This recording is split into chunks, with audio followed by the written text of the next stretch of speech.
Hello बच्चों, आज हम लोग वन शॉट कवर करने वाले हैं मोशन इन ए प्लेन का। और इसमें जो एक पार्ट था वेक्टर्स का मैं ऑलरेडी करा चुका हूं।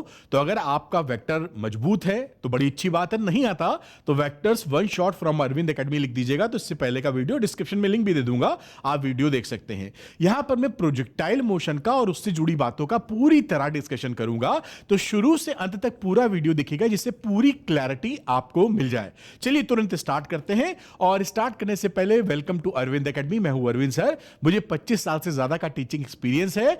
Easy physics with Arvind sir ऐसा मैं बोलता हूं, तो आप अरविंद एकेडमी चैनल को सब्सक्राइब कर लीजिएगा easy physics with Arvind sir के लिए। चलिए यहां पे ये मोशन इन ए प्लेन की बात है, फुल चैप्टर करने वाले हैं हम लोग, पढ़ाई शुरू कर लेते हैं। तो सबसे पहली बात जो हमें देखनी होती है बेटा, वो होता है पोजीशन वेक्टर। क्योंकि अगर हमें पोजीशन वेक्टर ही नहीं पता है तो फिर हम उससे डिस्प्लेसमेंट की बात है, वेलोसिटी की बात है, एक्सेलरेशन की बात है, कुछ भी नहीं निकाल पाएंगे।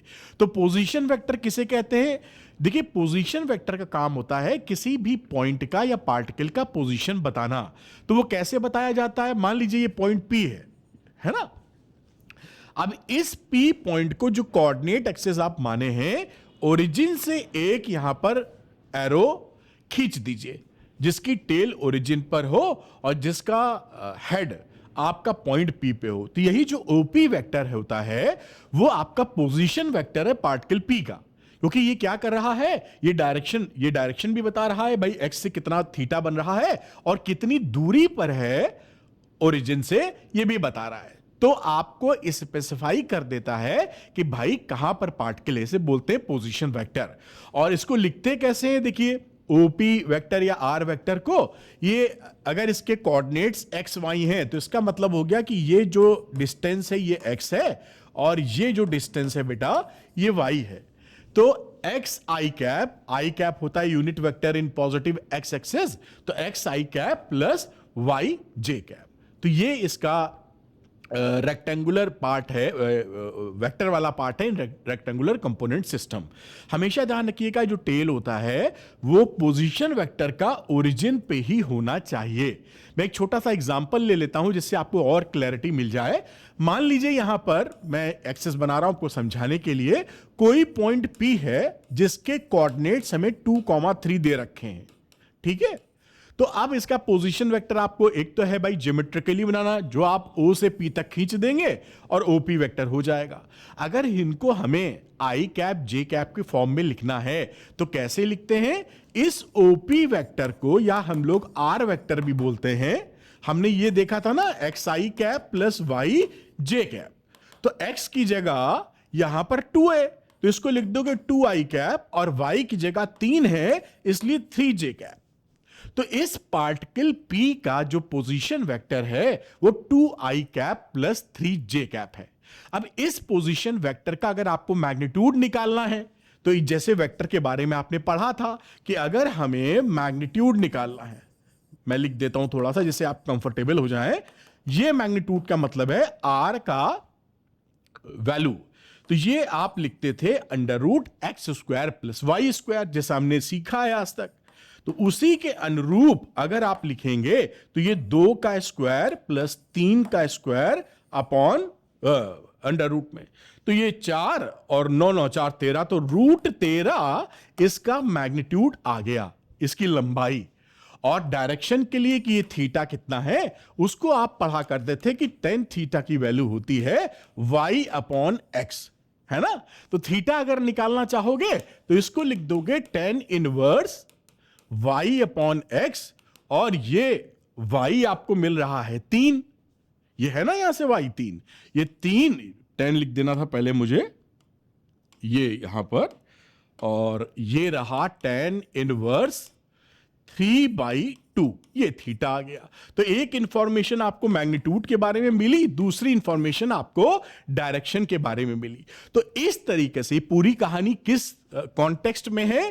पोजीशन वेक्टर के, पोजीशन वेक्टर, जिसे आप बिल्कुल अच्छे से समझ पाए कि भैया पोजीशन वेक्टर को कैसे हैंडल करना है। तो आप समझ गए होंगे पोजीशन वेक्टर का काम है किसी भी पॉइंट को या पार्टिकल को की पोजीशन बताना, क्योंकि वेक्टर क्वांटिटी होता है भाई, तो उसका मैग्नीट्यूड और डायरेक्शन दोनों चाहिए, तो दोनों आपने निकाल लिया। बढ़िया, आगे चलते हैं। अब आता डिस्प्लेसमेंट वेक्टर, ये भी समझना बहुत जरूरी है।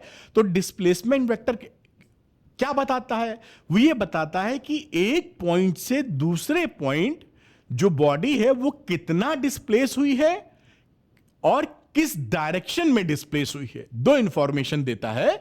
अगर आप देखें, it is that vector which tells how much, कितना, एंड इन विच डायरेक्शन, यानी कितना और किस डायरेक्शन में an object has change is position in A given time interval.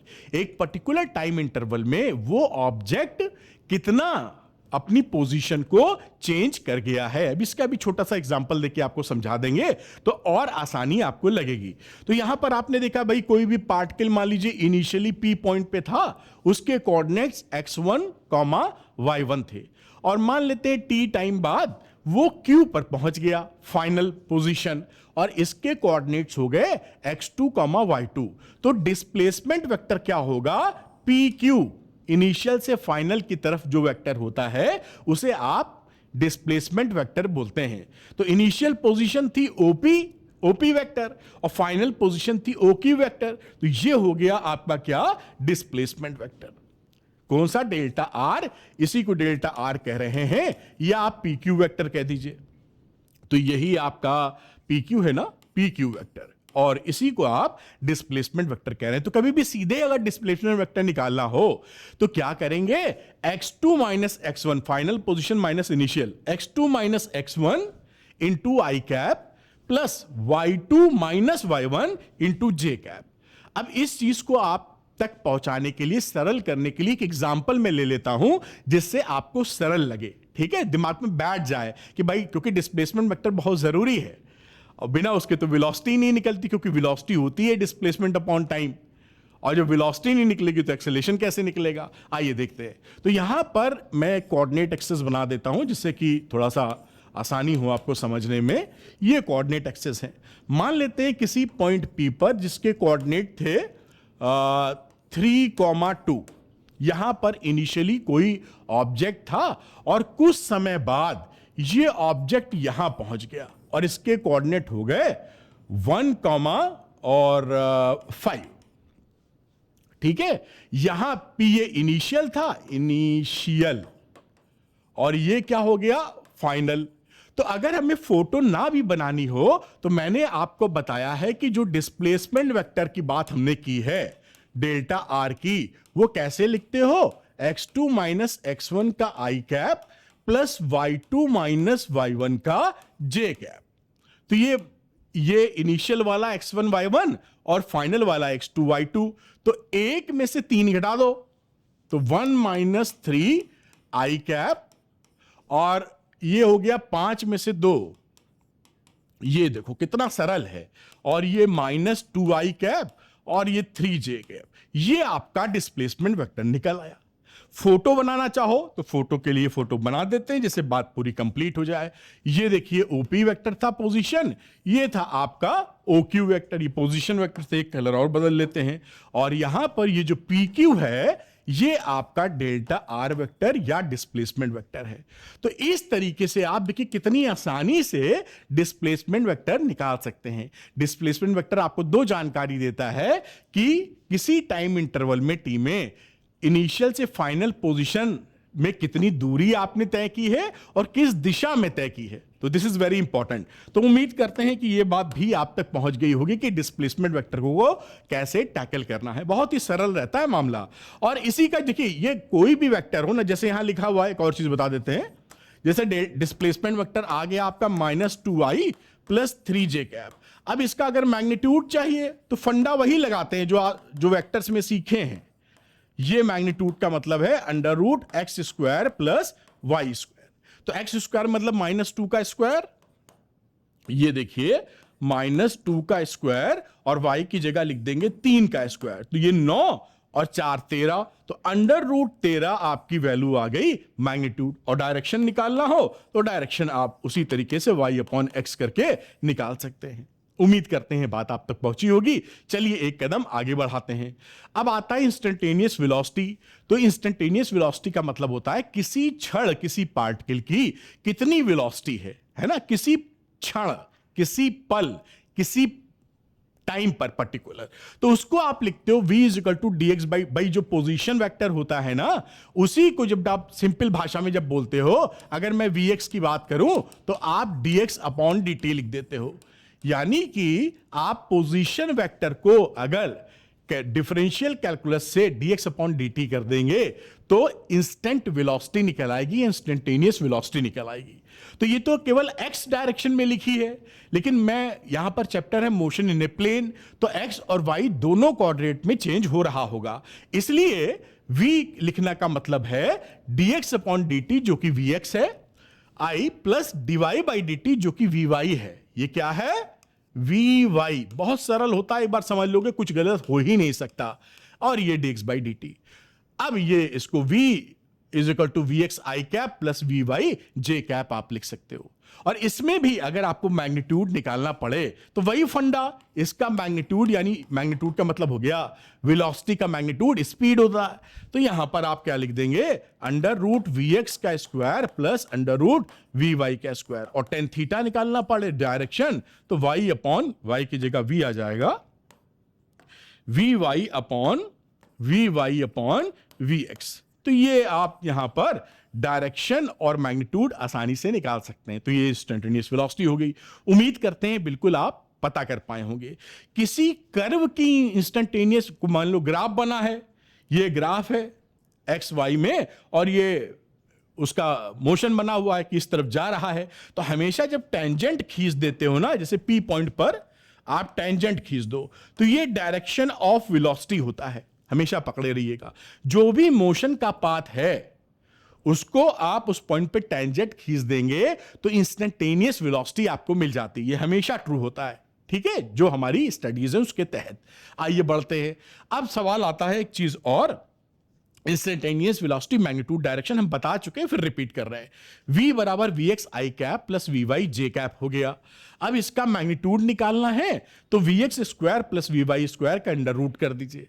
और अगर डायरेक्शन निकालना है तो v y upon v x कर देंगे, जो अभी बताया था, तो थीटा निकल आएगा।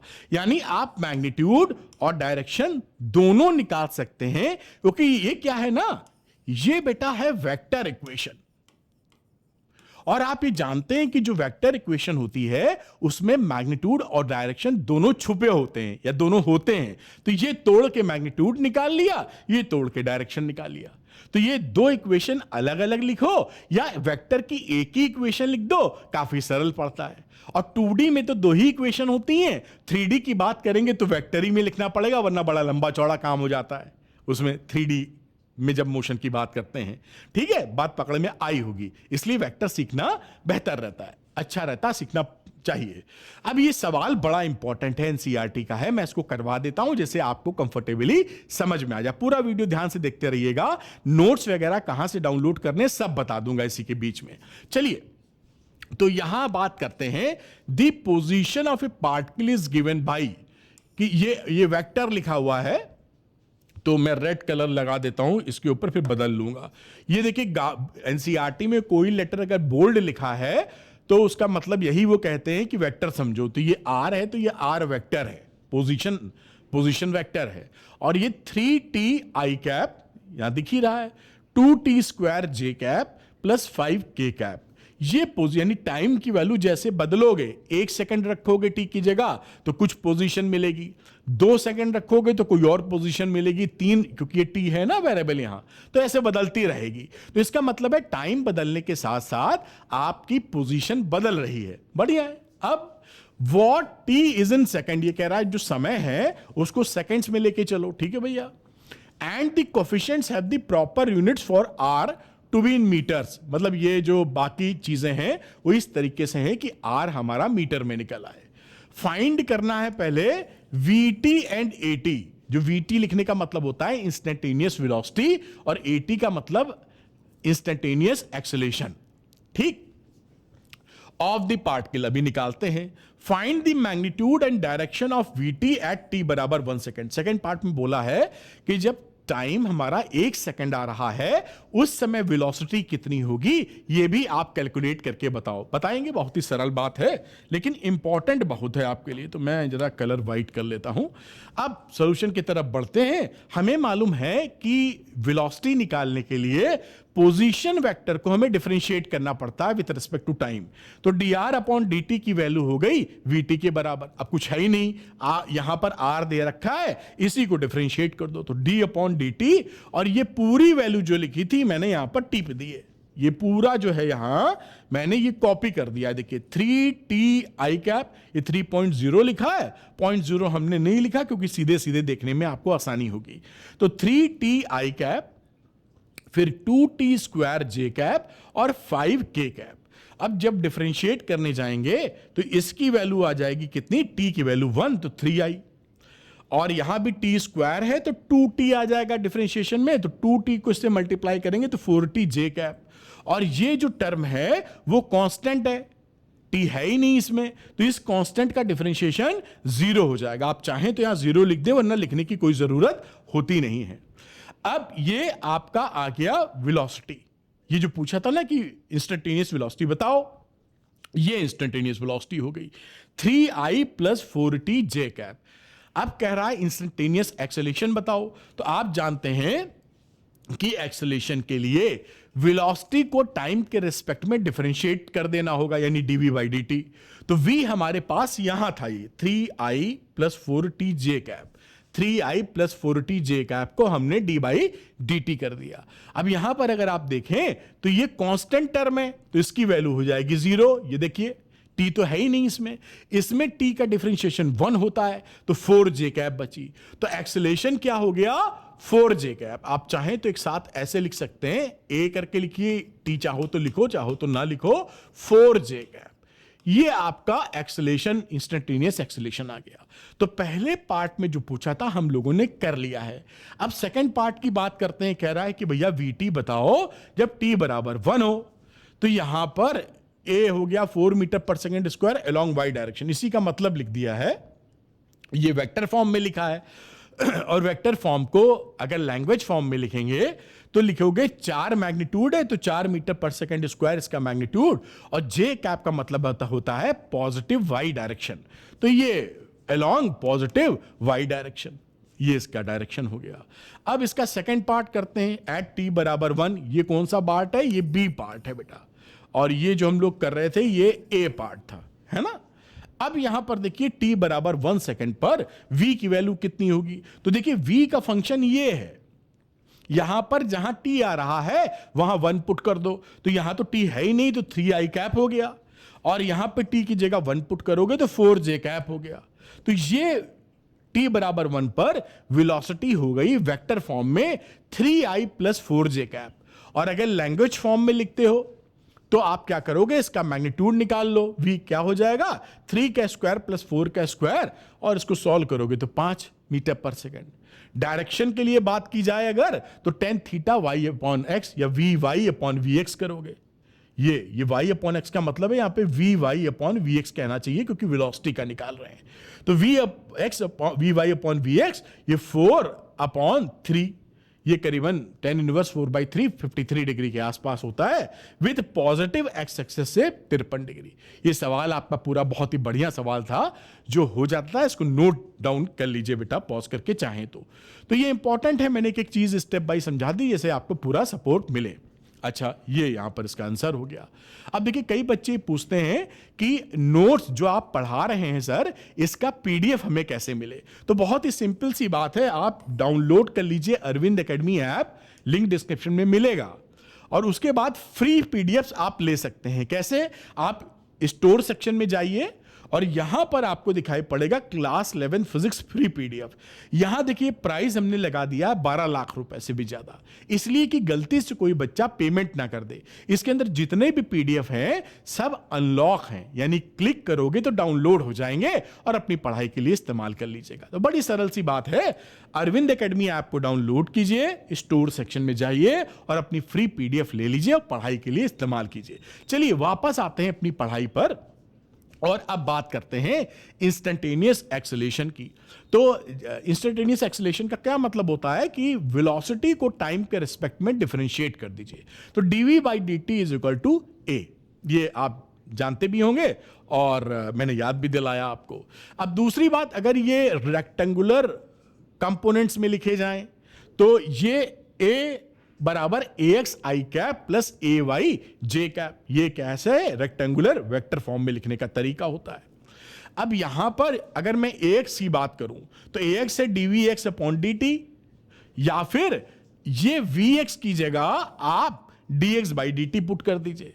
तो ये dx, ये जो x है इसको टाइम के रेस्पेक्ट में 2 बार डिफरेंशिएट करोगे तो ax आ जाएगा। इसी को देखिए जब इससे मल्टीप्लाई करते तो D square x upon d T square. तो x को 2 बार यानी पोजीशन को अगर टाइम के रेस्पेक्ट में 2 बार डिफरेंशिएट कर दोगे तो आप पहुंच जाएंगे ax पर। इसी तरह ay के लिए कि 2 बार पोजीशन वेक्टर y के कॉन्टेक्स्ट में डिफरेंशिएट कर दोगे तो ए वाई निकल आएगा। तो आप हमेशा ये ध्यान रखिएगा, क्योंकि कई बच्चे भूल जाते हैं इसलिए बोल रहा हूं। v का मतलब dx अपॉन dt, अगर 1 डायमेंशन मोशन है तो vx लिख देता हूं, यहां 2 डायमेंशन है वैसे मोशन इन ए प्लेन। और ax का मतलब होता है dvx अपॉन dt। ये बात किसी भी कीमत पे आप गड़बड़ नहीं करेंगे। बाकी मैंने थोड़ा और एक्सटेंड कर दिया है, उम्मीद करते हैं बात पकड़ पाए होंगे। अच्छा, अब बड़ी इंपॉर्टेंट बात देखिए क्या होता है। जो 2 डायमेंशन, चैप्टर का नाम है मोशन इन ए प्लेन, तो मोशन इन ए प्लेन का मतलब है ये एक्स और वाई एक्सेस हैं, ऐसे कोई बॉडी मूव कर रही, सपोज करिए, तो इसके एक्स और वाई कोऑर्डिनेट बदल रहे हैं। तो अब इसमें अच्छी बात क्या होती है कि 2D मोशन को हम 1D मोशन में तोड़ सकते हैं। ये 2D मोशन की बात लिखी है, इसी को अगर मैं यहां पर कोई वेलोसिटी कहना चाह रहा हूं तो इस वेलोसिटी को, इस v को मैं vx और vy के फॉर्म में तोड़ सकता हूं। तो ये vx क्या हो गया, 1 डायमेंशन मोशन, जो आप पहले motion in a straight line पढ़े उसकी बात कर रहे हैं, और vy हो गया मोशन इन ए 1 डायमेंशन। तो ये स्लाइड क्या बता रही है कि मोशन इन 2D या वेलोसिटी इन 2D मोशन को आप वेलोसिटी इन 1 डायमेंशन यानी x के अलोंग और वेलोसिटी इन y के डायरेक्शन में तोड़ सकते हैं। तो ये 2D मोशन को आपने 2 1D मोशन में तोड़ दिया। 1D मोशन का मतलब motion in a straight line, 2D motion का मतलब मोशन इन ए प्लेन। तो बस इतनी सी बात आप पकड़े रहिए। तो यहां v लिखा था ना, तो यहां x में तोड़ोगे तो vx लिखना पड़ेगा, जैसे पहचान पाओ। vx is equal to u plus at लिखते हो तो v नॉट लिखते हैं एनसीईआरटी वाले, तो v not x plus axt, और ये v not y plus ayt। और कमाल की बात क्या है कि ये जो 1D मोशन है इसका कोई भी इंपैक्ट दूसरे 1D मोशन पे नहीं आता और दूसरे का पहले पर नहीं आता, यानी दोनों के दोनों एक दूसरे से इंडिपेंडेंट होते हैं।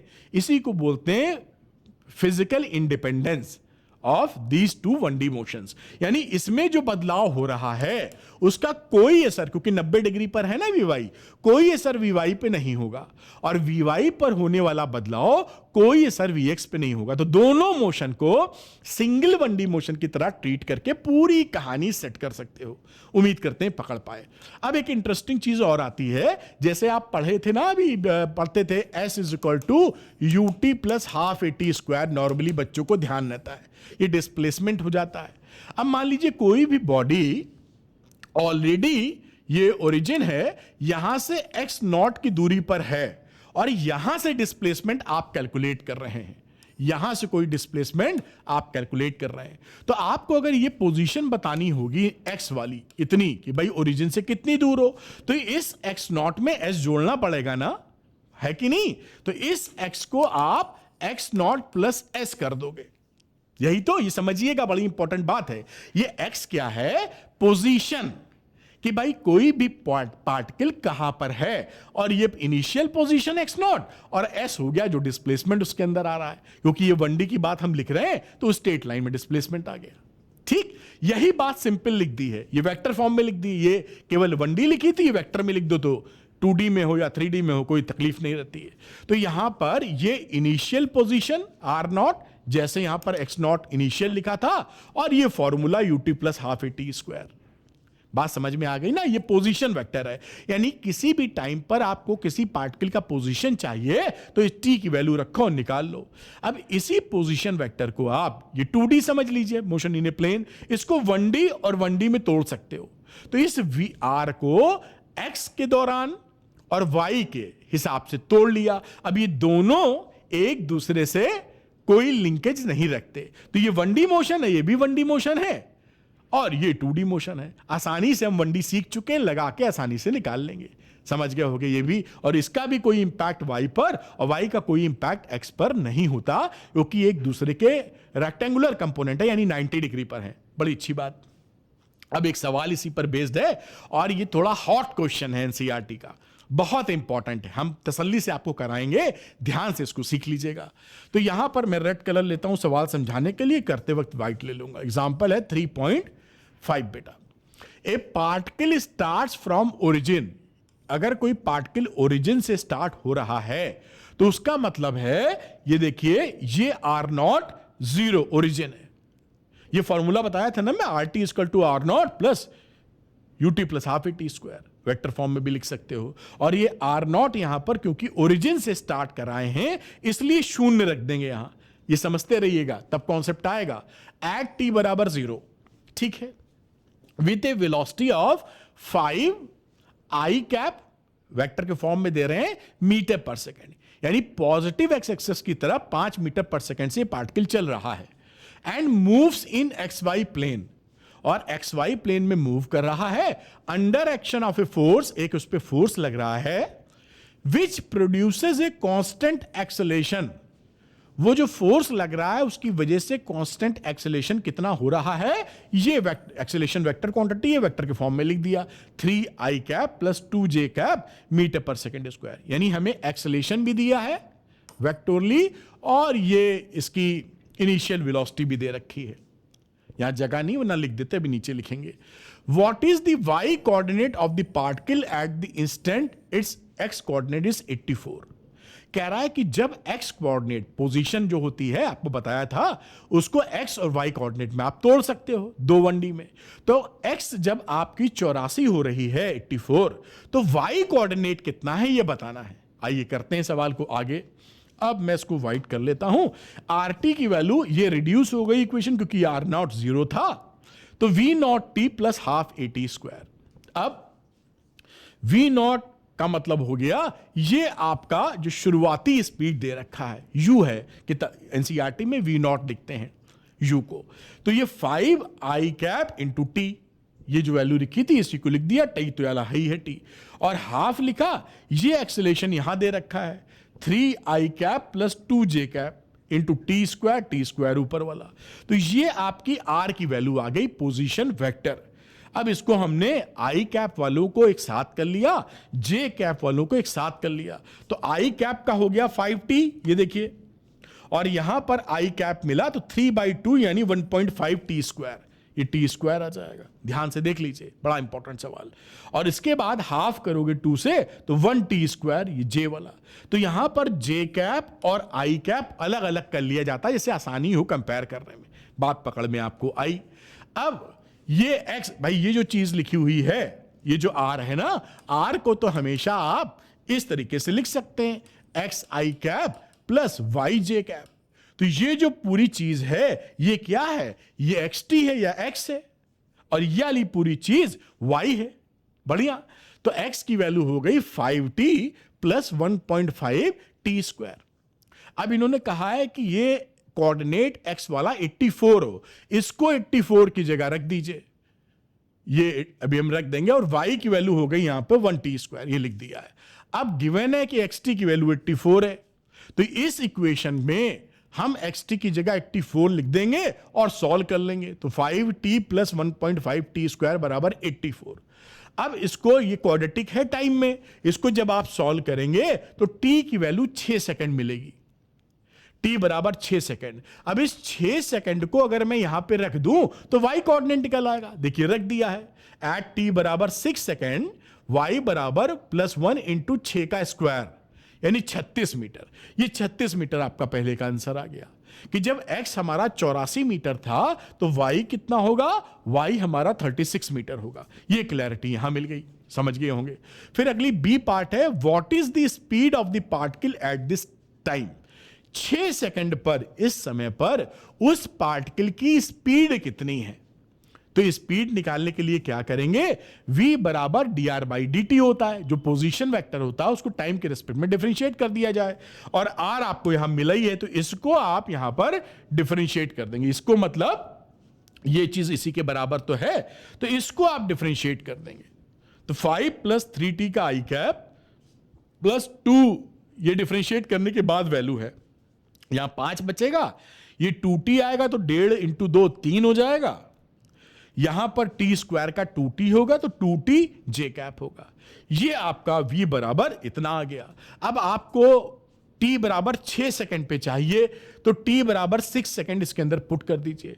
तो 5 प्लस 18, 6 रखोगे ना, 6 तरीक 18, 18 और 5 हो गया 23, और यहां 6 रखा तो ये 12 आ गया। ये आपकी वेक्टर फॉर्म में v आ गई। मैग्नीट्यूड निकालना चाहो तो 23 स्क्वायर प्लस 12 का स्क्वायर अप्रोक्सीमेटली 26 मीटर पर सेकेंड आपका यहां पर आंसर आ गया।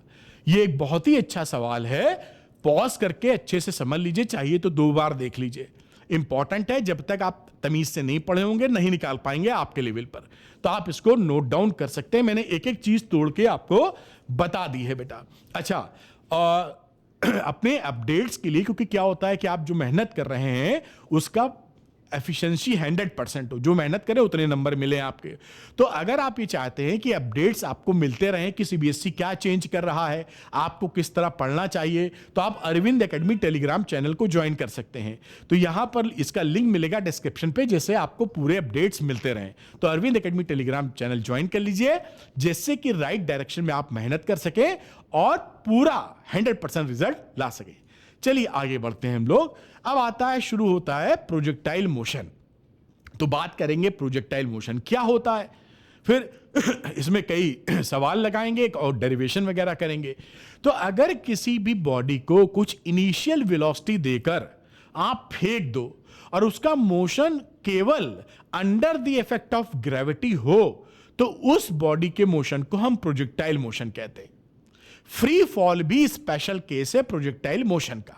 हमने क्या बोला कि किसी भी बॉडी को शुरुआती वेलोसिटी देकर फेंको और वो उसका जो मोशन है only under the effect of gravity होना चाहिए। ग्रेविटी मतलब धरती जो खींचती है, वो प्रोजेक्टाइल मोशन करेगा। यही बात यहां पर लिखी है और इसको आप पढ़ लीजिएगा। और प्रोजेक्टाइल में जो पाथ वो बॉडी फॉलो करती है उसको बोलते हैं फिजिक्स की भाषा में या साइंस की भाषा में ट्रैजेक्टरी।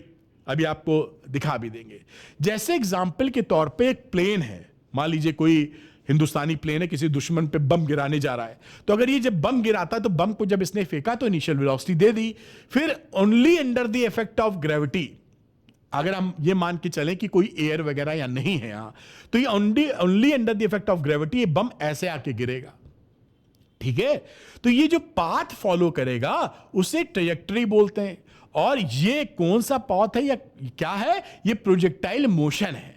तो प्रोजेक्टाइल मोशन का जो पाथ होता है उसे ट्रैजेक्टरी बोलते हैं। और ये है क्या, प्रोजेक्टाइल मोशन, क्योंकि हमने इनिशियल वेलोसिटी देकर उसके बाद का सारा motion only under the effect of gravity है।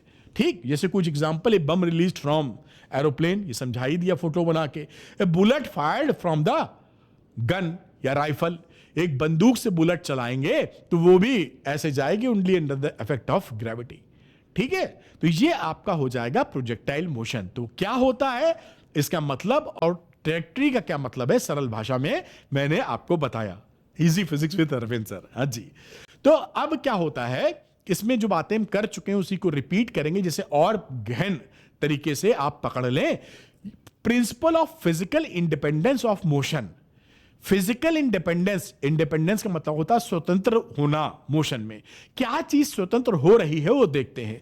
देखिए, जो प्रोजेक्टाइल मोशन होता है, यहां पर लिखा है in the absence of air resistance, मतलब अभी हम बात भी करेंगे कि जो प्रोजेक्टाइल मोशन का कैलकुलेशन हम करते हैं उसमें 3-4 एजम्पशन रहते हैं। उनमें एजम्पशन ये है कि भैया हवा नहीं है यहां पर, बाकी और बातें भी होंगी तब बात करेंगे। तो in the absence of air, हम प्रोजेक्टाइल मोशन को दो अलग अलग मोशन में तोड़ सकते हैं। जैसे बॉडी जा रही थी ना, तो ये मान लीजिए v है जो हमने बताया था, इस v को हॉरिजॉन्टल मोशन vx में तोड़ लें और एक वर्टिकल मोशन vy में तोड़ सकते हैं। यानी v को vx और vy में तोड़ सकते हैं, जो वेक्टर को लेके भी हमने बात बताई। अब क्योंकि vx और vy एक दूसरे से 90 डिग्री पर हैं, इसलिए vx का कोई लेना देना या कोई भी इंपैक्ट vy पर नहीं होगा और vy का कोई भी असर vx पे नहीं होगा। इसलिए ये जो vx है यानी हॉरिजॉन्टल जो मोशन है और ये जो वर्टिकल मोशन है, दोनों आपस में फिजिकली इंडिपेंडेंट है। इसी को बोलते हैं प्रिंसिपल ऑफ फिजिकल इंडिपेंडेंस। तो ये दोनों जो मोशंस हैं वो एक दूसरे से इंडिपेंडेंट होते हैं और इसी को बोलते हैं अपना प्रिंसिपल ऑफ फिजिकल इंडिपेंडेंस। यानी जो कांड हॉरिजॉन्टल मोशन में है उसका कोई असर वर्टिकल मोशन में नहीं पड़ेगा। यहां थोड़ा और समझना चाहें तो ये जो मोशन होता है ना, ये होता है जीरो एक्सेलेरेशन के साथ, क्योंकि जो एक्सेलेरेशन ड्यू टू ग्रेविटी काम कर रहा है वो तो नीचे लग रहा है, तो ये vx पे तो लग नहीं रहा है। ये 1D मोशन ले लिया ना, तो 1D में हमेशा vx कांस्टेंट होगा क्योंकि एक्सेलेरेशन जीरो है x डायरेक्शन में। और ये जो मोशन होता है vy, ये होता है यूनिफॉर्मली एक्सेलेटेड मोशन, क्योंकि एक्सेलेरेशन vy के अपोजिट अगर ऊपर जा रहा है तो नीचे की तरफ लग रहा है और लगातार ऐसे लगा रहेगा। तो ये मोशन हो गया जीरो एक्सेलेरेशन के साथ, speed equal to distance upon time लगा सकते हो और इसमें फॉर्मूला लगाना पड़ेगा v equal to u plus a t वाला। आप जानते थे कि कांस्टेंट एक्सेलेरेशन हो तो v equal to u plus a t और भी जो दो फॉर्मूले हैं वो काइनेमैटिक्स के आप लगाते हैं। उम्मीद करते हैं आप बात पकड़ पाए होंगे। ये सिंपल नो एक्सेलेरेशन वाला यानी जो स्पीड vx है वो हमेशा बनी रहेगी थ्रू आउट द मोशन, आप बात पकड़ पाए होंगे। अब एजम्पशन प्रोजेक्टाइल मोशन में जो मैंने बताया था कि एजम्पशन यूज किया जाता है, वो एजम्पशन का एक ही उद्देश्य होता है कि जी को कांस्टेंट बनाए रखना, कोई फर्क नहीं पड़े उसकी वजह से। तो पहली बात बोलते हैं कि भैया एयर रेजिस्टेंस जीरो है, यानी वहां एयर नहीं है, वैक्यूम है, ऐसा समझ लीजिए। दूसरी बात, the effect of curvature of earth is negligible. Earth गोल होती है तो आप उस गोल वाली अर्थ का जो इफेक्ट होता है उसको आप नहीं मान रहे हैं, कोई कर्वेचर की वजह से कोई असर नहीं है जी पर। The effect due to rotation of earth, जो अर्थ घूमती है उसका कोई असर नहीं होता, क्योंकि जब घूमती है ना तो घूमने से जी बदल जाता है। अब वो कोर्स में आपके नहीं है, पहले रहा करता था। रोटेशन की वजह से जी में होता था परिवर्तन। तो अगर हम रोटेशन का कोई असर नहीं मानेंगे तो फिर वहीं पहुंचे कि जी ना बदले, तो रोटेशन का कोई असर नहीं ले रहे हैं। तीसरी बात कि हम इतने ऊपर नहीं फेंक रहे हैं जमीन से कि जी बदल जाए, कि भैया धरती का सरफेस ये कि ऐसा नहीं हम हिमालय पर्वत की ऊंचाई ले रहे हैं। अगर बहुत ऊपर कर देंगे तो ऊपर जाने पे जी हमारा घट जाता है, सेम नहीं रह जाएगा।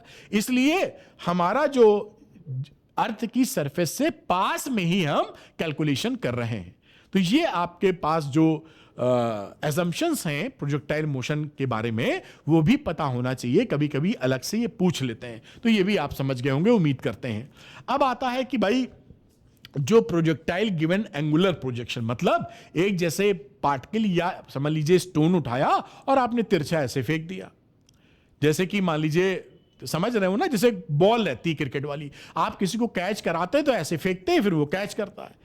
तो कैच करने का मतलब है कि एंगुलर प्रोजेक्शन का मतलब है कि कोई एंगल पर आपने कोई यहां पर चीज थ्रो की, वह ऐसे आके गिरेगी। एक बॉल थी, आपने यहां से फेंकी, ऐसे जाके गई।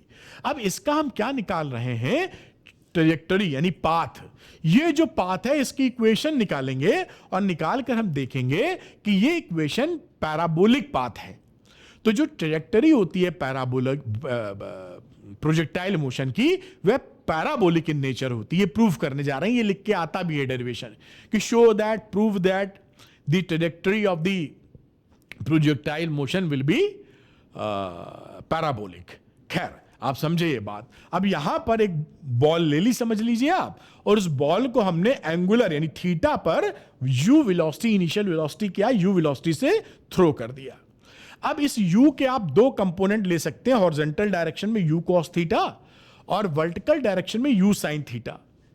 उसके बाद मान लेते हैं किसी टाइम t यानी कुछ टाइम जब बीत गया, उसके बाद किसी टाइम t पर यह बॉडी यहां पहुंची पाथ फॉलो करते हुए, और उस समय इसकी जो वेलोसिटी हॉरिजॉन्टल है वो vx है और ये v हो जाएगी, इसी के दो कंपोनेंट vx एंड vy, और इसका कोऑर्डिनेट p का है x, y। अब देखते हैं आगे।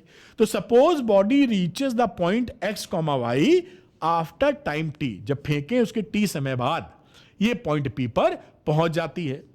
हॉरिजॉन्टल डिस्टेंस यहां से यहां तक कितनी चली, देखिए यहां पर ये डिस्टेंस की बात करें तो ये भाई कोऑर्डिनेट x है, तो ये x डिस्टेंस चली है, और हाइट कितनी इसने पकड़ी है, y डिस्टेंस, इसी कोऑर्डिनेट तो यही होता है x और y।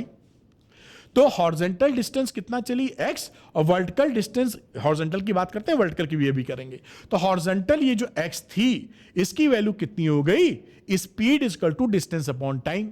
तो डिस्टेंस होता है स्पीड इनटू टाइम, तो स्पीड थी u cos theta into time, क्योंकि ये जो मोशन है हॉरिजॉन्टल मोशन ये नॉन एक्सेलेरेटेड मोशन है, एक्सेलेरेशन नहीं है। तो जब एक्सेलेरेशन 0 होता है तो speed is equal to distance upon time वाला फॉर्मूला जो कई साल से आप लगा रहे हैं वो आप लगा देते, वो लगा दिया, speed is equal to distance is equal to speed into time. तो टाइम की वैल्यू निकली x upon u cos theta, यानी इस पार्टिकल को यहां तक पहुंचने में कितना वक्त लगा, x upon u cos theta. बढ़िया बेटा। अब देखिए फॉर वर्टिकल मोशन, क्योंकि यहां से यहां तक यानी y हाइट तक ये पहुंचा है पार्टिकल t टाइम में, तो यूनिफॉर्मली एक्सेलरेटेड मोशन है ये डायरेक्शन, क्योंकि जो स्मॉल g है वो बदल तो रहा नहीं, कांस्टेंट है, इसलिए ये यूनिफॉर्मली एक्सेलरेटेड मोशन है। तो काइनेमैटिक्स की जो इक्वेशंस थी तीन मेजरली जो पढ़ी थी, v equal to u plus a t s equal to u two plus half a t square और v square minus u square equal to 2s, वो वैलिड है इसमें क्योंकि ये कांस्टेंट है, तो लगा देते हैं। तो अप्लाई करते हैं s equal to u t plus half a t square. s का मतलब क्या हो गया, s का मतलब हो गया ये y डिस्टेंस बराबर, और ये u, तो u का मतलब इनिशियल वर्टिकल डायरेक्शन में वेलोसिटी थी साइन u साइन थीटा, तो u साइन थीटा। फिर आया टाइम, टाइम ये क्योंकि इसी टाइम पे तो यहां पहुंचे हो, x upon u cos theta, plus ये प्लस की जगह माइनस रख दिया क्योंकि g नीचे ये जा ऊपर रहा है और g इसका लग रहा है नीचे, ये जा ऊपर रहा है, ठीक, इसलिए माइनस हाफ g, और ये वैल्यू अगेन t का स्क्वायर तो टाइम का square x upon u cos theta का स्क्वायर। बात समझ में आ रही है।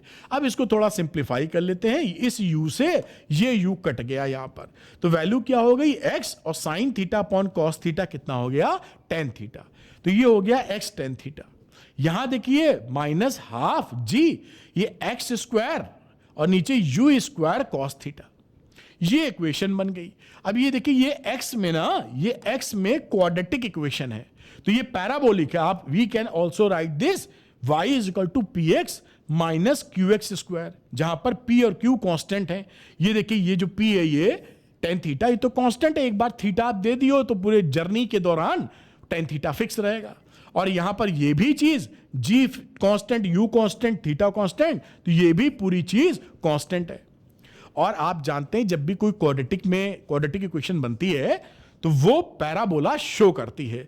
तो this is a quadratic equation of x, hence the trajectory of the projectile is a parabola. तो ये यहां पर आप शो कर पाए कि ये इक्वेशन क्वाड्रेटिक इन x है, इस वजह से ये पैराबोला है। तो ये आपको कहीं भी शो करना हो, डिराइव करना हो, इस तरीके से प्यार से आप करेंगे। मैं हटता हूं, चाहिए तो आप स्क्रीनशॉट ले लीजिए पॉज करके, वरना आपको अच्छे से आना तो चाहिए। उम्मीद करता हूं ये बात आप पकड़ पाए होंगे। क्या शो किया है इसमें कि एक जो पैराबोला होता है, एक जो प्रोजेक्टाइल मोशन होता है, उसका ट्रैजेक्टरी या पाथ की जो इक्वेशन है वो पैराबोलिक इन नेचर होती है, ठीक। अच्छा, अब हम बात कर रहे हैं टाइम ऑफ मैक्सिमम हाइट, कि भाई यहां से जो मैक्सिमम हाइट है ये इस पॉइंट पर पहुंचने में ये हाइट कितना हाइट होगा। तो जो बातें हम समझ चुके हैं वो ऑलरेडी समझ चुके थे। मान लेते हैं कि इसको यहां तक पहुंचने में टीएम समय लगा, हमें निकालना है टाइम, कितना समय लगा यहां तक पहुंचने में। Time by projectile to reach the maximum height h m, या इसको कई बार कई किताबों में कैपिटल एच से भी दिखाया जाता है। तो eight highest point vertical component of velocity must be zero. भाई यहां पर जो वी की वैल्यू है वो जीरो होनी चाहिए, क्योंकि अगर वी जीरो नहीं होता तो ये और ऊपर जाता जब तक जीरो ना होता।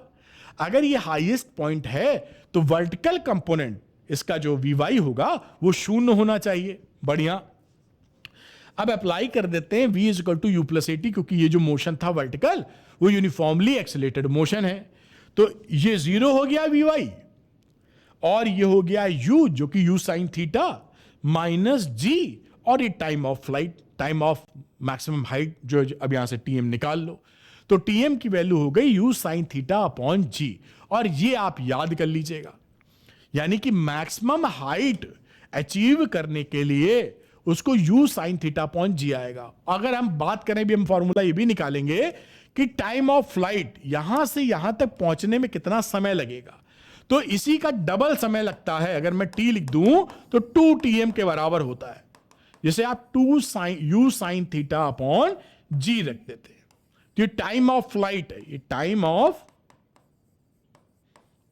फ्लाइट है, मतलब कितनी देर वो हवा में रहा, ये इसका मीनिंग होता है। एक्चुअली क्या है ना कि जी बदल नहीं रहा है, तो जितना वक्त ऊपर जाने में लगता है उतना ही वक्त इसको नीचे आने में लगता है। एक बॉल अगर ऊपर भी फेंक दोगे तो जितने समय में ऊपर जाने में लेगी उतने ही समय लौटने में लेती है, क्योंकि acceleration due to gravity change नहीं हो रहा। अगर चेंज होता तो ऐसा ना होता। ठीक है, पकड़ पाए। अब अगली बात, टाइम ऑफ फ्लाइट, तो वो जो उसका डबल कर दीजिए, या मैं पूरी इक्वेशन ही निकाल देता हूं। अब देखिए, टाइम ऑफ फ्लाइट का मतलब है यहां से शुरू करें और बी तक पहुंच जाएं। तो मान लीजिए टीएफ है टाइम ऑफ फ्लाइट, कितनी देर वो हवा में रहा, कितनी देर हवा में रहा। तो नेट वर्टिकल डिस्प्लेसमेंट कितना है भाई, जहां पर आप शुरू किए थे वहीं आप खत्म कर रहे हैं, तो वर्टिकल डिस्प्लेसमेंट शून्य, इसके लेवल से ना ऊपर है ना नीचे है। तो आप क्या फॉर्मूला लगा देंगे, s equal to u t plus half a t square, और एस जीरो रख देंगे वर्टिकल के लिए, ये जीरो और u की जगह हो गया u साइन थीटा, और टाइम की जगह टाइम ऑफ फ्लाइट जितने देर हवा में रहा, माइनस हाफ g और टाइम ऑफ फ्लाइट का स्क्वायर। अब यहां से कैलकुलेट कर लीजिए, ये वैल्यू उधर ले आई तो हाफ g टीएफ स्क्वायर, फिर हो गया u sine theta into TF, एक टीएफ को इस वाले टीएफ से काट दो, तो टीएफ की वैल्यू है 2u sine theta upon g. या आपको मैंने बताया था कि जितना समय लगता है मैक्सिमम हाइट लेने में, उसका डबल समय लगता है पूरी टाइम ऑफ फ्लाइट में। जाने में समय बराबर आने में समय, इसलिए ऐसा होता है। उम्मीद है ये भी आप पकड़ पाएंगे। इन सब फॉर्मूलों को याद रखना होगा आपको। अच्छा, ये छोटी सी जानकारी और कि अगर आप easy physics with Arvind sir करना चाहते हैं, पढ़ना चाहते हैं, तो आप द्रोणा को ज्वाइन कर लीजिए, जैसे आप 97% आसानी से ला सके। और अच्छी बात क्या है कि हम लोगों ने चैप्टर 1 से फ्रेश स्टार्ट किया है अगस्त 8 से। तो और जो मैं इस बैच में जो मैं अप्रैल से पढ़ा रहा हूं, उसका पूरा लेक्चर यानी पहली किताब पूरी जो मैं पढ़ाया वो भी मिल जाएगा, उसके वीडियोस। साथ में आपको पूरे सिलेबस के रिकॉर्डेड वीडियो भी मिल जाएंगे। बाकी लाइव तो हम पढ़ाएंगे ही, लगातार शाम को लाइव क्लास होती है। तो आप मेरे साथ जुड़कर चैप्टर 1 से फ्रेश स्टार्ट कर सकते हैं, सारे डाउट अपने क्लियर कर सकते हैं। इसमें इस कोर्स में एनसीईआरटी एग्जाम्पल सारे वीडियो फॉर्म में सॉल्व करके मैंने दिए हैं, एनसीईआरटी एक्सरसाइज पूरी सॉल्व करके दी है, और असाइनमेंट और मेरे हाथ से लिखे नोट्स भी आपको मिल जाएंगे, जिससे आप बहुत अच्छा परफॉर्मेंस कर सके। तो 97% के लिए द्रोणा आपके लिए एक राइट चॉइस हो सकता है। शाम को 6 बजे से क्लासेस होती हैं, आप इसको ले सकते हैं। तो जो बच्चे लेना चाहते हैं उनको करना क्या है, वो अरविंद एकेडमी ऐप को डाउनलोड कर लीजिए, लिंक डिस्क्रिप्शन में मिलेगा, और स्टोर सेक्शन में जाइएगा, यहां पर द्रोणा दिखाई पड़ेगा, द्रोणा 1.1 लेके अपनी पढ़ाई मेरे साथ चालू कर दीजिए, आपके लिए बेहतर रहेगा। चलिए वापस अपने टॉपिक पर आते हैं और इस बात को आगे लेके जाते हैं। प्रोजेक्टाइल मोशन में मैक्सिमम हाइट, ये कितनी हाइट है ये निकालेंगे अब हम लोग बड़ी आसानी से। तो at the highest point A, यहां पर जैसा बातचीत हम लोग ने की थी कि जो वर्टिकल कंपोनेंट है इस पॉइंट पर, यहां कहीं ए भी लिख देते हैं, वी ए वाई कर दो, यहां पर ये शून्य हो जाएगा। अब applying v square minus u square बराबर 2as, तो यहां पर 0 square vertical velocity, final velocity ये रही, zero square initial u sine theta का square is equal to 2 a की जगह माइनस जी और एस की जगह हाइट, मैक्सिमम हाइट, ये फॉर्मूला लग दिया आपने। तो ये वैल्यू हो गई 2gm is equal to u square sine square theta. ये माइनस और ये माइनस कट जाएगा आपस में, तो हाइट, मैक्सिमम हाइट क्या आ गई, you square sine square theta upon 2g। तो इसमें ये सारे इंपॉर्टेंट फॉर्मूले, इसको भी याद कर लीजिए कि जो मैक्सिमम हाइट होगी वो you square sine square theta upon 2g होगी। सीधे फॉर्मूला लगाकर आप निकाल सकते हैं। अब अगली बात देखते हैं हॉरिजॉन्टल रेंज, कि भैया ये रेंज कितनी है। भाई ओ से फेंके हो तो कितनी दूर जाके गिरा, O B is equal to range. तो हॉरिजॉन्टल रेंज ओ बी है, इसको आर बोल देते हैं रेंज के लिए, और इसको हम कैलकुलेट करके देखेंगे कि कितना आता है। अब देखिए, ये जो हॉरिजॉन्टल मोशन था ये नॉन एक्सीलरेटेड मोशन है, एक्सेलेरेशन 0 है इसमें। इसका मतलब है कि इसके लिए जो फॉर्मूला इस्तेमाल करेंगे वो speed equal to distance upon time वाला इस्तेमाल करेंगे। तो distance equal to speed into time. तो ये डिस्टेंस हो गया आर, स्पीड हो गई u cos थीटा, और टाइम हो गया टाइम ऑफ फ्लाइट, जितनी देर यहां से यहां पहुंचने में लगा। अब यहां पर r is equal to u cos theta और टाइम ऑफ फ्लाइट हमने निकाली थी, वो थी 2u sin theta upon g। अब यहां पर इसको सॉल्व कर लीजिए, ये आ गया देखिए u into u square upon g, और ये 2 sin theta into cos theta. आप जानते हैं कि 2 sin theta into cos theta sin 2 theta होता है। तो ये वैल्यू हो जाएगी r is equal to u square sine 2 theta by जी।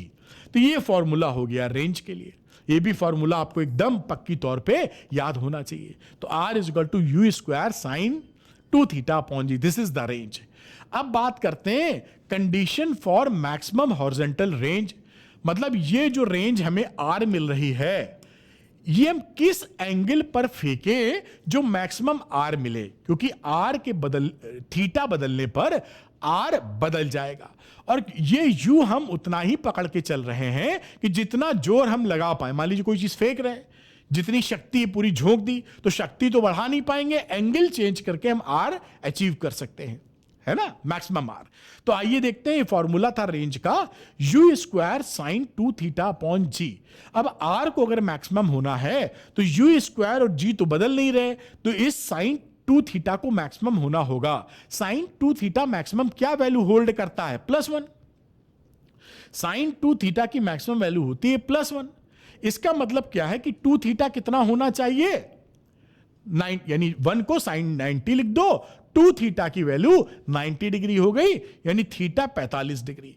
यानी अगर आप किसी बॉडी को जमीन से 45 डिग्री पर फेंकेंगे तो वो मैक्सिमम रेंज कैप्चर कर लेगी, और मैक्सिमम रेंज की वैल्यू कितनी होगी, वो होगी rm equal to u square upon g. इसको भी याद रखिए, जो रेंज का फॉर्मूला था साइन 2 थीटा को 1 पुट कर दिया, जो कि हमने कंडीशन लगाई, यू स्क्वायर अपॉन जी मिला। तो maximum range u square upon g, और कब, जब थीटा की वैल्यू 45 डिग्री। ये भी बात पकड़ पाए होंगे, थीटा 45 रखोगे तो मैक्सिमम रेंज आप अचीव कर पाओगे, जिसकी वैल्यू यू स्क्वायर अपॉन जी आती है। अब 2 angles of projection for same range. एक इंटरेस्टिंग बात आप देखेंगे कि एक ही रेंज लाने के लिए, मैं यहां पे कलर बदलता हूं, व्हाइट पे व्हाइट दिखेगा नहीं आपको। जैसे यहां बात, ये रेंज है, देखिए पहली रेंज, ये रेंज है ना, ये देखिए। तो ये रेंज प्राप्त करने के लिए 2 एंगल ले सकते हैं। अगर एक एंगल आपका यहां पर मान लीजिए थीटा 15 डिग्री है, कहां पर है दिख भी नहीं रहा हमको, ये देखिए 75, ये 15 डिग्री है शायद, ये 15 डिग्री है, तो 90 में 15 घटा दो, ये 75 डिग्री पर भी वहीं टप्पा खा रहा है। यानी एक एंगल अगर थीटा है तो दूसरा एंगल 90 माइनस थीटा होगा। थीटा अगर 15 है तो 90 में 15 घटाओगे 75 डिग्री मिलेगा। इसी तरीके से यहां से देखिए, ये अगर 30 डिग्री है तो दूसरा ये 60 डिग्री है। ये दोनों डॉटेड लाइन एक ही जगह फॉल कर रहे हैं। ये कैसे हुआ, बड़ी आसानी से आपको अभी दिख जाएगा। यहां पर देखिए रेंज फॉर्मूला हमारे पास था r is equal to u square sine 2 theta upon g. अगर हम इसमें थीटा को 90 माइनस थीटा से रिप्लेस कर दें, इस थीटा की जगह ये जो थीटा है, व्हाइट कलर लेता हूं मैं, ये जो थीटा है बेटा, इस थीटा को अगर 90 माइनस थीटा रख दें तो देखते हैं आर क्या आता है। हमने रखा u r dash u square sine 2 और इस थीटा की जगह 90 माइनस थीटा। अब इसको आप जब सॉल्व करोगे तो यह जाएगा 180 माइनस 2 थीटा, और आप जानते हैं कि साइन 180 माइनस 2 थीटा या 180 माइनस थीटा फिर से साइन थीटा हो जाता है। तो फॉर्मूला फिर से हो गया u square sine 2 theta upon g, यानी ये आर डैश और ये आर फिर से सेम आ गया। तो एक एंगल अगर थीटा है तो दूसरा 90 माइनस थीटा करने पर भी सेम रेंज प्राप्त आपको हो रही है। यही बात यहां लिखी है कि एक थीटा है यानी एक रेंज के लिए दो प्रोजेक्शन एंगल आपको मिल गए, थीटा तो दूसरा 90 माइनस थीटा। इसको एक दूसरे लहजे में भी समझा जा सकता है कि अगर भाई यहां जैसे आपको दिखाया थीटा 15 था तो यहीं से 75 डिग्री फेंके हो तो भी पहुंच गया, या आप इसको ऐसे भी कह सकते हैं कि ये अगर 15 डिग्री का प्रोजेक्शन था तो वर्टिकल से 15 दे दोगे तो भी वहीं टिप्पा खाएगा जाके। इसी बात को कहने का दूसरा तरीका, हॉरिजॉन्टल से जितना एंगल बन रहा है अगर आप उतना एंगल वर्टिकल से बना के फेंकेंगे तो वहीं गिरेगा जहां पहले गिर रहा था। इस बात को आपको और स्पष्टता देने के लिए मैंने फोटो बना दी है। आपने पहला केस देखा कि 30 डिग्री पर आप ये थीटा 90 माइनस थीटा वाला केस 30 डिग्री पर यहां गिर रहा था तो 90 माइनस 30 60 डिग्री फेंकने पर भी यहीं गिरेगा। ये था एंगल थीटा, दूसरा था 90 माइनस थीटा, तो सेम रेंज मिली। या इसको इसी बात को समझने के लिए आप क्या कह सकते हैं कि अगर थीटा हॉरिजॉन्टल से है एंगल तो इसकी जगह अगर आप वर्टिकल से थीटा रख दें यही सेम थीटा तो भी सेम रेंज अचीव हो जाएगी। दोनों बात एक है, बस कहने का तरीके का फर्क है। ठीक समझ गए होंगे, ये भी पकड़े रहिएगा, इंपॉर्टेंट है क्योंकि न्यूमेरिकल में ट्विस्ट करते हैं तो आप संभाल पाएंगे। तो दो एंगल मिले आपको एक ही रेंज के, बड़ी अच्छी बात। अब velocity of projection eight any instant, ये बड़ा इंपॉर्टेंट मजेदार किस्सा है। अब यहां पर हम क्या करेंगे, जब हम फेंके हैं इसको ओरिजिन से तो ये किसी भी पॉइंट, मान लीजिए x, y पर t टाइम बाद ये पहुंचा है तो इस समय इसकी वेलोसिटी कितनी होगी, क्योंकि वेलोसिटी एक वेक्टर क्वांटिटी है तो हमें इसका मैग्नीट्यूड भी चाहिए और इसका डायरेक्शन भी चाहिए। डायरेक्शन के लिए हमने हॉरिजॉन्टल से बीटा एंगल इसको दे दिया है। तो किसी भी क्षण पूरे मोशन के दौरान अगर हम उसका वेलोसिटी जानना चाहते हैं तो ये जो वर्किंग कर रहे हैं ऐसे आप निकाल सकते हैं, velocity at any instant during projectile motion. ठीक है, अब देखिए suppose body reaches the point x, y after t time, तो यहां फेंके हो t समय बाद ही यहां पहुंच गया। अब सपोज वेलोसिटी एट p, ये p पर जो वेलोसिटी है मान लीजिए v है, भाई कुछ तो होगी, v मान लिया v। The velocity v has two rectangular components, इस वेलोसिटी वेक्टर जो वेलोसिटी है इसके दो कंपोनेंट हो गए vx और vy, यही बात यहां पे लिख दी गई है। अब ये जो vx की वैल्यू है ये u cos थीटा के बराबर होगी, क्योंकि जो हॉरिजॉन्टल मोशन है उसमें वो एक्सेलरेटेड मोशन है ही नहीं, तो जितना ये हॉरिजॉन्टल वेलोसिटी वो through out the motion same रहनी है, तो u cos थीटा और vx हो गया बराबर, तो vx बराबर u cos थीटा। अब हम वर्टिकल जो मोशन है ये यूनिफॉर्मली एक्सेलरेटेड मोशन है, तो यहां पर फाइनल वेलोसिटी हो गई vy और इनिशियल वेलोसिटी हो गई u sin थीटा और माइनस gt, तो v is equal to u plus a t का फॉर्मूला लगा दिया, ये vy की वैल्यू हो गई। अब अगर आपको मैग्नीट्यूड निकालना होता है और vx और vy पता है तो आप कैसे निकाला करते थे, under root vx square plus vy square, तो इस vx का स्क्वायर कर दो, इस vy का स्क्वायर करके रूट ले लो। तो ये मैंने देखिए vx की जगह u cos थीटा का स्क्वायर, vy की जगह u sin theta minus gt का होल स्क्वायर कर दिया।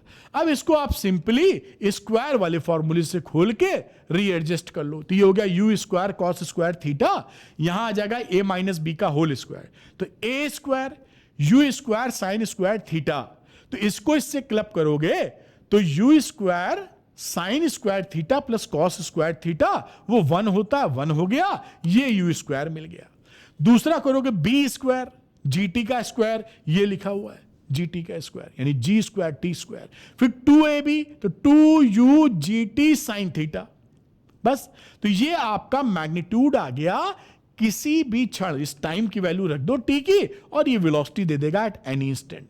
अब उसका एक दूसरा है कि भाई क्या डायरेक्शन है, तो उसके लिए हमने हॉरिजॉन्टल से बीटा डायरेक्शन पकड़ ली है। उसको निकालने के लिए tan beta equal to v y upon v x. तो वी वाई था u sine theta minus g t और वी एक्स था u कॉस थीटा। ये एंगल निकल आया, इससे आप बीटा निकाल लेंगे। तो ये देखिए मैग्नीट्यूड आ गया और ये यहां से डायरेक्शन आ गया। तो किसी भी क्षण, किसी भी पॉइंट आप वेलोसिटी कितनी है ये पता कर सकते हैं इस वर्किंग से। तो वर्किंग भी आनी चाहिए, और अगर इसको याद कर लो तो एमसीक्यू करते वक्त बड़ी तेजी से कर पाओगे, क्योंकि आपको इतना निकालना नहीं पड़ेगा।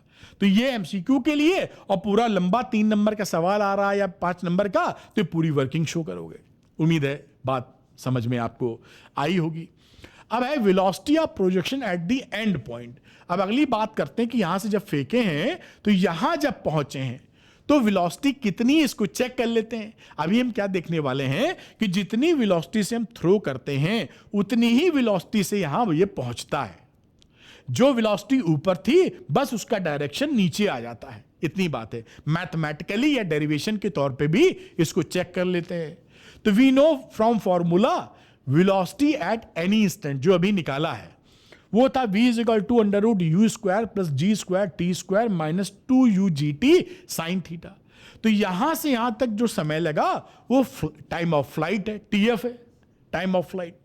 टाइम ऑफ फ्लाइट होता है 2u sine theta upon g. यानी इस t की जगह अगर मैं ये वैल्यू पुट कर दूं तो यहां का वेलोसिटी का मैग्नीट्यूड निकल आएगा। पुट कर दिया, u square plus g square इस टी स्क्वायर की जगह इसका square 2u sine theta upon g का whole square minus 2u g time की जगह 2u sine theta upon g into sine theta. बड़ी ही सिंपल, कोई इसमें दिक्कत नहीं। ये जी जो है जी स्क्वायर कट जाएगा क्योंकि ये स्क्वायर है, काट देगा। खैर आगे देखते हैं। तो ये वैल्यू देखिए v डैश क्या बनी, u स्क्वायर और ये 2u का स्क्वायर यानी 4u square sine square theta. और यहां पर ये वैल्यू आ गई, इस g से ये g जाएगा देखिए कट। तो ये 2u मतलब 4u स्क्वायर और ये sine theta into sine theta sine square theta. तो ये 4u sine square theta minus 4u sine square theta, ये पूरा टर्म देखिए कट गया। क्या बचा, v dash is equal to under root u square, यानी v dash is equal to u। तो मैग्नीट्यूड जितने से आप फेंके थे u से, यहां पर जो v डैश हमने माना था वो v डैश u के बराबरी आ गया। यानी जितनी मैग्नीट्यूड से आप थ्रो करेंगे, जब वो वापस जमीन पर टप्पा खाएगा तो उतनी ही वेलोसिटी, उतनी ही स्पीड से खाएगा, क्योंकि हम मैग्नीट्यूड की भी बात कर रहे हैं। अब वेलोसिटी ना कहना, वेलोसिटी में तो डायरेक्शन भी होता है। तो जिस स्पीड से फेंके उसी स्पीड से टप्पा खाएगा। डायरेक्शन क्या है, बस निगेटिव। इनिशियल स्पीड बराबर फाइनल स्पीड। यहां पे ध्यान देना वेलोसिटी नहीं लिखा है इसीलिए। तो angle of velocity from horizontal, ये उसका हमने पीछे फॉर्मूला पढ़ा था कि जो हमें बीटा निकालना होता है वो v y by v x क्या था, u sine theta minus g t upon u cos theta. इस टाइम की जगह टाइम ऑफ फ्लाइट पुट कर देंगे, ये 2u sine theta upon g value put कर दीजिए। ये वैल्यू हमने टीएफ की जगह पुट कर दी। तो tan बीटा क्या हो गया, u sine theta minus g, और इस टाइम की जगह ये पूरी value 2u sine theta upon g, और नीचे आपकी वैल्यू थी 2u कॉस थीटा। अब देखिए यहां वैल्यू क्या आ गई, यहां पर अगर आप देखें तो ये वैल्यू, ये देखिए g से ये g जाएगा कट, ये u sine theta minus 2u sine theta. तो माइनस 2u साइन थीटा से u साइन थीटा कटा तो माइनस u साइन थीटा बचा, और नीचे u कॉस थीटा। यहां पर देखिए तो ये u और u भी निपट गया। तो वैल्यू आ गई tan बीटा बराबर माइनस tan थीटा, और माइनस tan थीटा को tan माइनस थीटा लिख सकते हो आप। तो यहां पर बीटा बराबर माइनस थीटा। इसका क्या मतलब है, negative sign shows projectile moving downward. यानी ये जो एंगल ऊपर की तरफ था ये एंगल निगेटिव है, यानी इतना ही एंगल नीचे की तरफ है, ये एंगल सेम है। ये कहानी हो गई। यानी जिस स्पीड से फेंकते हो टकराता उसी स्पीड से है, और जिस एंगल से फेंकते हो वो नेगेटिव एंगल में डाउनवर्ड डायरेक्शन में मोशन करता है। तो पूरी गहराई से हमने ये बात सीखी। आपके यहां आ जाए तो निपटाइएगा। इसको भी पॉज करके आप नोट कर सकते हैं। उम्मीद करता हूं कि बात पकड़ में आई होगी। अच्छा भाई, ये बात भी कंप्लीट हो गई। अब एक सवाल आता है, इसको हम लोग करते हैं। लिखा है a cricket ball is thrown at speed of 28 metre पर सेकेंड। एक क्रिकेट बॉल को 28 मीटर पर सेकेंड की स्पीड से फेंका जाता है in a direction of 30 degree above the horizontal. Horizontal से फोटो अगर बनाई है तो बढ़िया है। 30 डिग्री पर एक बॉल को फेंक दिए और इनिशियल वेलोसिटी आपने दी है, स्पीड दी है 28 मीटर पर second. Calculate the maximum height. अब मैक्सिमम हाइट का तो सीधे फॉर्मूला होता है HM, या कई किताबों में कैपिटल H लिखा होता है, U sine theta upon 2G का स्क्वायर। तो V not sine theta not का square upon 2G। V not को ही U बोलते हैं, एनसीईआरटी में V नॉट यूज करते हैं। तो ये हो गया 28 और साइन 30 डिग्री था यहां पर, और G हो गया 2 इंटू 9.8। अब इसका स्क्वायर वगैरह करेंगे तो ये हो जाएगा 28, साइन थीटा आधा होता है तो ये 14 बचेगा। तो 14 का स्क्वायर 196 और नीचे वैल्यू आ गई 19.6। डिवाइड करोगे 10 मीटर। तो यहां पर पहला जो था कि भाई हम मैक्सिमम हाइट कितना निकलेगा, वो मैक्सिमम हाइट आपका 10 मीटर यहां पे निकलेगा। आराम से हो गया। सेकेंड पार्ट देखते हैं, the time taken by the ball to return to the same level. कह रहा है कि वो कितना जब फेंके हो कितने समय बाद वो वापस इसी लेवल पे आ जाए। तो हमको क्या निकालना है, टाइम ऑफ फ्लाइट। भाई कितनी देर हवा में रहा फिर उसी लेवल पे वो आ ही जाएगा। उसकी वैल्यू होती है 2u sine theta upon g या 2v not sine theta not upon g. 2 और v नॉट या u था हमारा, ये v नॉट और u सेम है। एनसीईआरटी में v नॉट लिखा रहता है, वैसे कई रेफरेंस बुक u यूज करती हैं। दोनों ही जानना जरूरी है क्योंकि किताबें समझनी है। 2 इंटू 28 साइन 30 अपॉन 9.8। साइन 30 की वैल्यू होती है आधी, तो इस 2 को खा जाएगा। ये 2 28 अपॉन 9.8 तो 2.9 सेकेंड। यानी जब आप इसको फेंकेंगे 2.9 सेकेंड बाद उसी लेवल पर आपको मिलेगा। ये सेकेंड पार्ट भी हो गया, सी भी है इसमें एक शायद। ये the distance from the thrower to the point where the ball returns to the same level. ये रेंज पूछ रहा है। सेम लेवल पर पहुंचते वक्त थ्रोअर से कितनी दूर बॉल गिरी है, तो हमको रेंज निकालना है। रेंज होता है u square sine 2 theta upon g. Value रख दीजिए, ये 28 इंटू 28 और sine 2 into 30 degree upon g की जगह 9.8, तो 28 इंटू 28 और साइन 60 डिग्री की वैल्यू होती है √3/2। तो आप इसको सॉल्व कर लीजिए, 2 को काटेंगे 14 आ जाएगा, √3 होता है 1.732। मल्टीप्लाई वगैरह करेंगे तो 69.3 मीटर आपका आंसर आ जाएगा। इसको नोट कर लीजिए, ये हो गई रेंज आपकी। तो ये सवाल ऐसे देखिए, एनसीईआरटी का सवाल तो इंपॉर्टेंट होता ही है, आप इसको अच्छे से समझ लीजिए। आइए एक और न्यूमेरिकल करते हैं। लिखा है find the angle of projection for which the horizontal range and the maximum height are equal.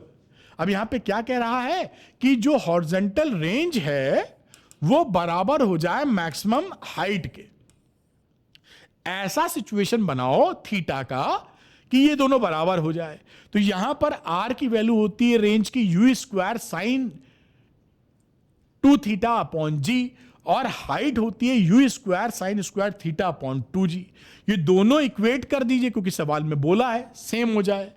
तो u square sine 2 theta upon g is equal to u square sine square theta upon 2g। जो value cut रही है वो काट दे आप, इस g से g भी कट गया, तो वैल्यू आ गई साइन 2 थीटा बराबर sine square theta upon 2। Sine 2 theta को लिख सकते हो 2 sine theta into cos theta, और ये साइन स्क्वायर थीटा बाई 2। ये साइन थीटा का स्क्वायर को मार दिया क्योंकि साइन थीटा या 0 तो हो नहीं सकता। तो ये वैल्यू बची 2 cos theta is equal to sine 2 theta by 2। अब देखिए यहां पर इस 2 को इधर ले आओ, कॉस थीटा को इधर, तो sine theta upon cos theta बराबर 4। Sine theta upon cos theta होता है tan थीटा, तो tan theta is equal to 4। तो यहां पर थीटा की वैल्यू कितनी हो गई, tan इनवर्स 4। अब इसको ये वैल्यू दी है तो आप आगे लिखेंगे, वरना यही तक छोड़ दीजिएगा। ये थीटा हो गया कितना, 75 डिग्री 58 मिनट। इस एंगल पे अगर आप प्रोजेक्शन करते हैं तो उस केस में इसका रेंज और मैक्सिमम हाइट सेम हो जाता है। इसको भी पॉज करके आप नोट डाउन कर लीजिए बेटा, मेरे ख्याल से आप इसको कर पाए होंगे। अब अगला एक टॉपिक आता है इसी में जुड़ा है, जो है uniform circular motion. Uniform circular motion क्या होता है पहले ये समझ लेते हैं, फिर उसके बारे में जो निटी ग्रिटीज हैं वो समझेंगे। एक बॉडी जब सर्किल में घूम रही होती है और उस समय अगर उसकी स्पीड कांस्टेंट हो तो इसको बोलते हैं यूनिफॉर्म सर्कुलर मोशन। ध्यान रखिएगा, स्पीड कांस्टेंट कहा गया है, वेलोसिटी कांस्टेंट नहीं है, क्योंकि वेलोसिटी में दो चीजें होती हैं, उसका मैग्नीट्यूड जो कि स्पीड कहलाता है एंड डायरेक्शन। यहां पर देखिए स्पीड अगर 2 मीटर पर सेकंड है तो डायरेक्शन इधर है, यहां पहुंचे तो इसको मुझे इस वेक्टर को हटा के भी मैं भी लिख देता हूं और इसको v1 कह देता हूं। तो यहां पर आप v2 वेलोसिटी है और स्पीड तो वही है 2 मीटर पर सेकंड, क्योंकि डायरेक्शन देखिए बदल गया है इसकी अपेक्षा, इसलिए वेलोसिटी में तब्दीली हो गई है, वेलोसिटी चेंज हो गई है, जबकि स्पीड नहीं बदली है। तो ऐसा सर्कुलर मोशन जिसमें बॉडी की स्पीड ना बदले उसे बोलते हैं यूनिफॉर्म सर्कुलर मोशन। वेलोसिटी क्योंकि बदलती है इसलिए ये एक्सेलेरेटेड मोशन होता है, क्योंकि वेलोसिटी बदल रही है तो ये एक्सेलेरेटेड मोशन है। और अभी हम देखेंगे इसका एक्सेलेरेशन किधर लगता है, तो आप उम्मीद करते हैं पकड़ पाए कि ये यूनिफॉर्म सर्कुलर मोशन क्या होता है। एग्जाम्पल के लिए जो घड़ी की सेकंड हैंड की क्लॉक होती है, चलती है ना, वो दिखती है चलती हुई क्लॉक, आप घर के अंदर वॉल क्लॉक होगी या घड़ी पहन रहे होंगे, अगर सेकंड वाली सुई चल रही है तो वो क्या करती है, यूनिफॉर्म सर्कुलर मोशन, क्योंकि उसकी स्पीड कांस्टेंट रहती है। अब इसी के अंदर क्या है, एंगुलर डिस्प्लेसमेंट किसे बोलते हैं, किसी पर्टिकुलर टाइम में ये जो रेडियस वेक्टर होता है, ये रेडियस वेक्टर आर है, ये जो आपका स्वेप्ट कर जाता है एंगल, उस एंगल को बोलते हैं एंगुलर डिस्प्लेसमेंट। अब उस एंगल को निकालते कैसे हैं, angle is equal to arc upon radius. ये ध्यान रखिएगा, ये रेडियन में होना चाहिए तभी ये फॉर्मूला लगेगा, वरना नहीं लगेगा। 90 डिग्री करके नहीं लगाएंगे, रेडियन का मतलब 90 डिग्री की जगह π/2 लिखेंगे, ठीक। तो ये जो रेडियल वेक्टर है, किसी पर्टिकुलर टाइम में जितना एंगल स्वेप्ट कर जाता है उसको बोलते हैं उतना एंगुलर डिस्प्लेसमेंट हो गया। और उसको लिखते कैसे हैं, angle is equal to arc delta s upon arc, theta is equal to arc upon radius. ये एक वेक्टर क्वांटिटी होती है एंगुलर डिस्प्लेसमेंट, क्योंकि एंगुलर डिस्प्लेसमेंट है। और क्लॉकवाइज डायरेक्शन में नेगेटिव और एंटी क्लॉकवाइज डायरेक्शन में पॉजिटिव माना जाता है इसको। और इसकी एसआई यूनिट रेडियन है। ध्यान रखिएगा, यहां डिग्री नहीं लिखना है, वरना ये फॉर्मूला इनवैलिड है, गलत आंसर आ जाएगा आपको, रेडियन में करना है, ठीक है। अब अगली बात, ये डायमेंशन लेस क्वांटिटी है, क्योंकि ये डिस्टेंस, ये भी डिस्टेंस है, तो कोई डायमेंशन नहीं आएगी।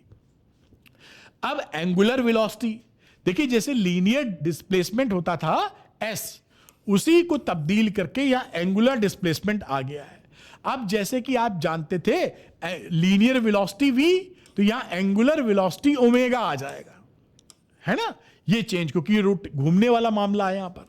तो ये देखिए एंगुलर वेलोसिटी क्या होती है, जो सिंबल होता है इसको ओमेगा बोलते हैं। ये देखिए, अगर नहीं पता है तो अच्छी बात, नहीं पता तो ये लिखा है मैंने, तो वो ये एवरेज वैल्यू लिखी है ओमेगा थीटा। तो rate of change of displacement delta theta upon delta t is known as a angular displacement. ये भी एक वेक्टर क्वांटिटी होती है, एसआई यूनिट इसका रेडियन पर सेकंड होता है, और इसका एंगुलर वेलोसिटी जो क्वांटिटी है, डायरेक्शन वही होता है जो डेल्टा थीटा का होता है। अभी हम दिखाएंगे डायरेक्शन कैसे निकालते हैं इसका। अब इसके लिए डायरेक्शन की बात हम लोग इसके बाद डायरेक्शन की बात कर लेते हैं। तो डायरेक्शन में हम लोग एंगुलर वेलोसिटी का डायरेक्शन निकालने के लिए राइट हैंड रूल का इस्तेमाल करते हैं। Right hand rule, direction of omega. जैसे इस तरह का मान लीजिए चीजें घूम रही हैं, तो राइट हैंड लेंगे और जिस तरफ घूम रहा है पंजा मोड़ेंगे, अंगूठा जो डायरेक्शन देगा वो ओमेगा का डायरेक्शन हो जाएगा। बात समझे ना, ये घुमाया, अंगूठा जो डायरेक्शन दे रहा है ये ओमेगा का डायरेक्शन हो गया। तो अगर ये एंटी क्लॉकवाइज घूम रही तो ओमेगा ऊपर आ रहा है, और अगर ये क्लॉकवाइज घूम रही है तो ओमेगा नीचे आ रहा है।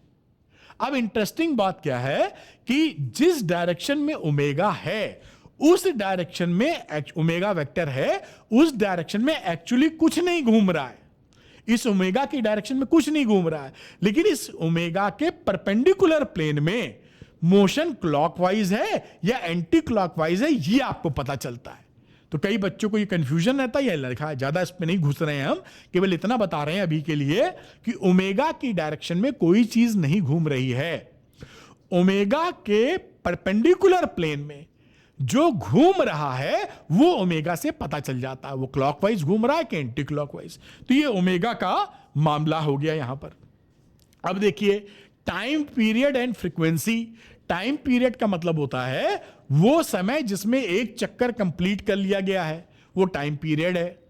इसकी जो भाई सेकंड इसकी यूनिट है। दूसरा होता है फ्रीक्वेंसी, इसको इसका टी से इसको डिनोट करते हैं, फ्रीक्वेंसी को कई किताब में एफ से, कई किताब में न्यू से।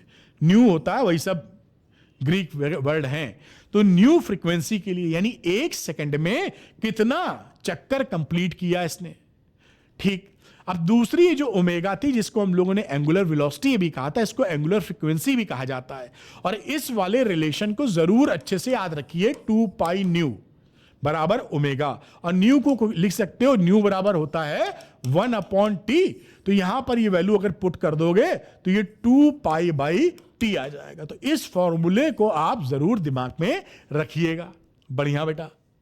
अब देखिए relation between linear velocity and angular velocity. Linear velocity होती है v और एंगुलर वेलोसिटी होती है ओमेगा। तो इन दोनों में क्या रिलेशन है होता है, अगर मैग्नीट्यूड की बात करें तो v is equal to omega r. R है उस सर्किल की रेडियस और v का होता है जहां पर जिस पॉइंट पर है आप टेंजेंट खींच दीजिए। और अगर वेक्टोरली आप बताएं तो v is equal to omega cross r, क्योंकि सारी क्वांटिटीज तो यहां वेक्टर वाली है, ये क्रॉस प्रोडक्ट है वेक्टर का। तो v vector is equal to omega cross are.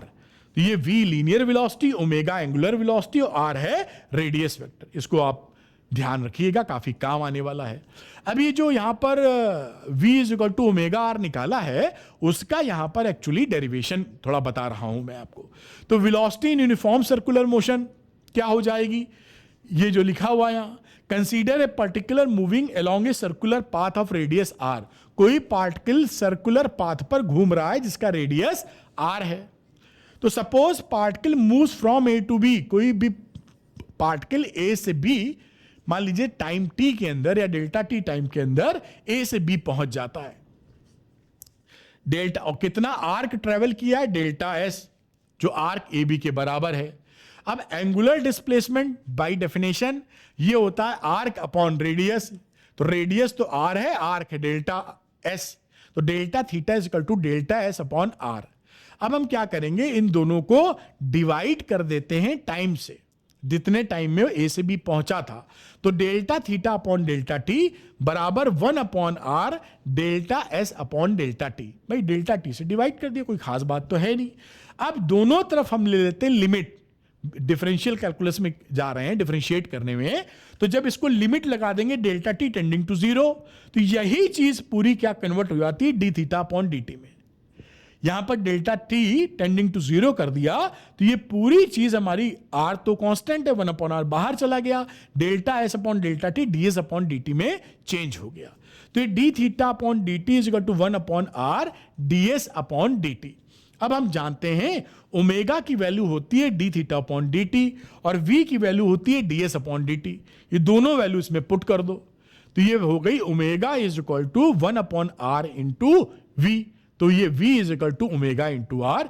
इस तरीके से आप इसकी प्रूविंग कर सकते हैं, ये इंपॉर्टेंट है, आपके एग्जाम में आती है। v is equal to omega r कैसे प्रूफ करें, इस तरह से प्रूफ कर दीजिएगा। मैं हटता हूं, चाहें तो इसका स्क्रीनशॉट भी आप ले सकते हैं। चलिए एक कदम और आगे बढ़ते हैं। अब आता है एंगुलर एक्सेलेरेशन। तो एंगुलर एक्सेलेरेशन को अल्फा से दिखाते हैं। जो लीनियर एक्सेलेरेशन होता है वो a होता है और यहां एंगुलर एक्सेलेरेशन अल्फा है। तो जो लीनियर एक्सेलेरेशन था उसे हम क्या बोलते थे, delta we upon delta T, rate of change of velocity, और यहां rate of change of angular velocity हो जाएगा delta omega upon delta T. कोई इसमें समस्या नहीं, यही लिखा हुआ है यहां पर। अब relation between alpha and a, जैसे रिलेशन अभी देखा था एंगुलर एक्सेलेरेशन और लीनियर एक्सेलेरेशन में, अगर मैं मैग्नीट्यूड की बात करूं तो a is equal to alpha r लिख सकते हो, और वेक्टोरली बात करूं तो a is equal to alpha cross r. ये वेक्टोरली लिखा है वेक्टर फॉर्म में, ये मैग्नीट्यूड फॉर्म में लिखा हुआ है। अब आइए इसका भी डेरिवेशन कर लेते हैं कि ये रिलेशन कैसे आया है। तो relation between angular acceleration and linear acceleration, the instantaneous angular acceleration क्या हो जाता है हमारा, alpha is equal to limit delta t tending to zero, omega delta omega upon delta t, इसी को डी डब्ल्यू upon d omega upon d t लिख दोगे। अब हम जानते हैं v is equal to omega r, हमने भी प्रूफ किया है, तो हम इसको क्या करेंगे, डिफरेंशिएट कर देंगे दोनों तरफ। तो dv upon dt is equal to d upon dt omega r. अब ये r तो कांस्टेंट होता है, बाहर चला आया, रेडियस तो बदलते नहीं, ये d ओमेगा अपॉन dt। अब देखिए हम जानते हैं a की वैल्यू होती है dv बाई dt और अल्फा की वैल्यू होती है d ओमेगा अपॉन dt। ये वैल्यू पुट कर दो यहां, तो ये वैल्यू यहां आ गई, a r ये ओमेगा की जगह अल्फा, मतलब d omega upon d t की जगह अल्फा, तो a is equal to r alpha prove हो गया। तो ये बड़ी सिंपल प्रूव है, लेकिन आपको आना चाहिए, इसको भी आप एग्जाम के लिए इंपॉर्टेंट है, पॉज कर सकते हैं, या इसके नोट्स चाहिए तो अरविंद एकेडमी ऐप से मिल जाएंगे, मैंने वीडियो में बताया है। अब होता है सेंटीपीटल एक्सेलेरेशन। आपको बताया था मैंने कि जो यूनिफॉर्म सर्कुलर मोशन होता है उसमें स्पीड तो कांस्टेंट होती है, लेकिन डायरेक्शन वेलोसिटी का बदलता रहता है ना। इस वजह से, क्योंकि वेलोसिटी में डायरेक्शन बदल रहा है, इसलिए वो एक्सेलेरेटेड मोशन है। क्योंकि एक्सेलेरेशन का जो फॉर्मूला आप पढ़े हैं या आपको याद होगा, वो होता है, मोटे तौर पे लिख रहा हूं, average value delta v upon delta T. तो ये डेल्टा v मिले यानी चेंज इन वेलोसिटी हो तो एक्सेलेरेशन होगा, तो एक्सेलेरेशन होता है। ये एक्सेलेरेशन किधर होता है, ये एक्सेलेरेशन टुवर्ड्स द सेंटर होता है, इसीलिए इसका नाम रखा जाता है centripetal acceleration, centre seeking acceleration. हमेशा जब भी कहीं भी आप जाओगे, ये एक्सेलेरेशन हमेशा सेंटर की तरफ होगा एक्सेलेरेशन। तो ये वो कितना होता है जिसे आप सेंट्रीपिटल एक्सेलेरेशन या सेंटर सीकिंग एक्सेलेरेशन बोलते हैं, उसकी वैल्यू होती है v स्क्वायर अपॉन r या r ओमेगा स्क्वायर। इस फॉर्मूले को याद रखिएगा। कोई भी बॉडी अगर सर्कुलर पाथ फॉलो करती है तो उसको सेंटीपीटल फोर्स की आवश्यकता पड़ती है। विदाउट सेंटीपीटल फोर्स वो बॉडी सर्कुलर पाथ पे मुड़ नहीं पाएगी। और सेंटीपीटल फोर्स कितना होगा, बराबर एम ए से, तो ये m इंटू ए, तो m v square by r, ये सेंटीपीटल फोर्स आपको चाहिए होगा बॉडी को सर्कुलर पाथ पे मोड़ने के लिए। उम्मीद है आप ये समझ पाए होंगे, है ना। अब क्या होता है, यहां v कांस्टेंट है ओनली, तो अगर v कांस्टेंट है तो केवल सेंटीपीटल एक्सेलेरेशन मिलेगा। लेकिन मान लीजिए कोई बॉडी ऐसे मूव कर रही है कि उसकी चाल में स्पीड भी बदल रही है, मतलब यहां पर थी तो 2 मीटर पर सेकंड था, यहां पहुंची तो 3 मीटर पर सेकंड है, यहां पहुंची तो 4 मीटर पर सेकंड है, डायरेक्शन भी बदल रहा है, स्पीड भी बदल रही। तो उस दशा में क्या होता है, दो तरह के एक्सेलेरेशन काम करते हैं। एक होता है सेंटीपीटल एक्सेलेरेशन AC और एक tangential acceleration AT। Tangential acceleration speed बढ़ाने के काम में आता है और एक्सेलेरेशन, सेंटीपीटल एक्सेलेरेशन उसको घुमाने के काम में आता है। तो दो तरह के एक्सेलेरेशन लग जाते हैं, AT एंड AC बताया। अगर आपको नेट एक्सेलेरेशन, ये AT जो है टेंजेंशियल एक्सेलेरेशन, ये जो अलोंग दी टेंजेंट लगेगा, वो dv अपॉन dt या r अल्फा से आप मेंशन कर सकते हैं। और AC की वैल्यू मैंने बताई थी सेंटीपीटल एक्सेलेरेशन, वो v स्क्वायर अपॉन r से मेंशन हो जाएगा।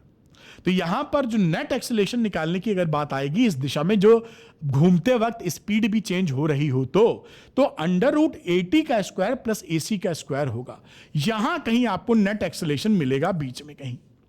अगर बॉडी की स्पीड भी बदल रही है, डायरेक्शन तो बदल रही थी पहले भी, तो ये नेट एक्सेलेरेशन आने वाला है और इस तरह आप इसको हैंडल करेंगे।